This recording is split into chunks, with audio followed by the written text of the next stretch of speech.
President Trump will remove Iraq from the list of nations targeted in his U.S. travel ban when he signs a new version of his executive order Monday.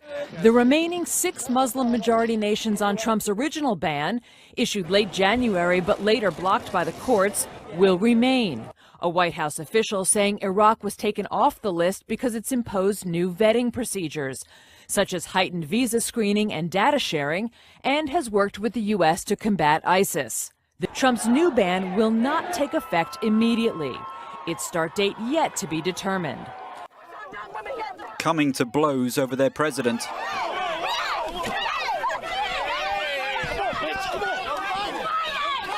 Supporters and opponents of Donald Trump clashed in California on a day when rallies elsewhere in support of the new president were mostly peaceful. Protesters from both sides in Berkeley struck one another while Trump supporters reportedly fired pepper spray. Police estimated the total number of demonstrators at 200 to 300 and said they made several arrests in trying to break up the fights. North Korea has fired 4 more ballistic missiles, 3 of which fell into the sea near Japan. The launch once again contravenes UN resolutions on testing of missiles or nuclear technology. The 4 were launched from a missile base near the north border with China and flew for about 1,000 kilometres. Blood on the streets of Afghanistan's capital. Authorities launching an offensive in Kabul after 2 separate Taliban suicide attacks on Wednesday, leaving at least 15 dead and dozens more wounded. The first assault, a car bomb set off outside police headquarters in the city's west. The massive explosion followed by several hours of gunfire in an intense shootout between security forces and attackers near a military training school. Another suicide bomber blowing himself up just minutes later across the capital after entering Afghanistan's main intelligence agency in the east of the city.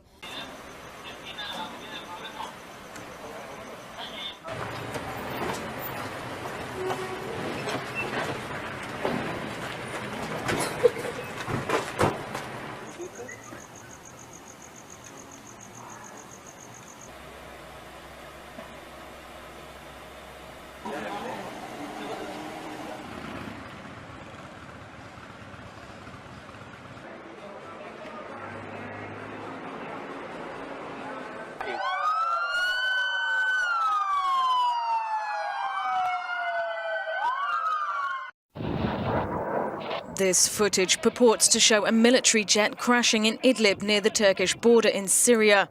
Rebel group Ara al-Sham claimed they shot down the plane. Syrian state TV reported that the Air Force had lost contact with a fighter jet but gave no further details.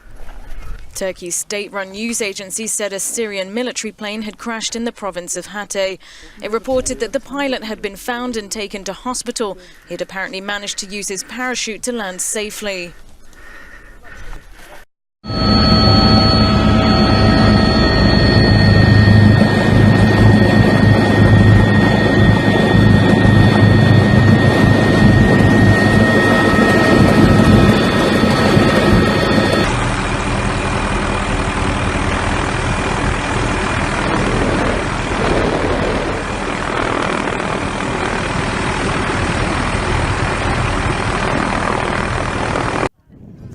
More than 100 people have died from famine and diarrhea in southern Somalia over a 2-day period, according to the country's prime minister. The government also says nearly 70 people have been killed since Friday in a cholera outbreak. Earlier in the week, it said that severe drought amounted to a national disaster. The United Nations believes 1.5 million people are affected by the drought and worsening food crisis in the country. SpaceX is planning to fly 2 private citizens on a trip around the moon next year. Following a news conference call with reporters, tech billionaire and SpaceX founder and CEO Elon Musk tweeted, "Fly me to the moon." Okay. Musk announced that 2 passengers will embark on about a week-long trip around the moon. The paying passengers, who will be the only 2 individuals on board the spacecraft, will make a long loop around the moon, skimming the lunar surface and then going well beyond, perhaps 300,000 or 400,000 miles distance altogether. It's about 240,000 miles to the moon alone, one way. Musk says the 2 people, who know one another, approached the company about sending them into space. They have reportedly already paid a significant deposit to take part in the moon mission. When asked about the cost of the trip, Musk said, "I can't say the exact cost. That's confidential. it would be comparable to maybe a little more than what the cost of a crewed mission to the space station would be. According to Space.com, NASA currently pays about $80 million per seat on the 3-person Russian Soyuz vehicle. If the SpaceX moon mission is successful, it would be the first time since NASA's Apollo 17 mission nearly a half-century ago that a human being has been anywhere close to the moon. Musk says the moon trip will contribute to SpaceX's ultimate goal of establishing permanent Mars colonies.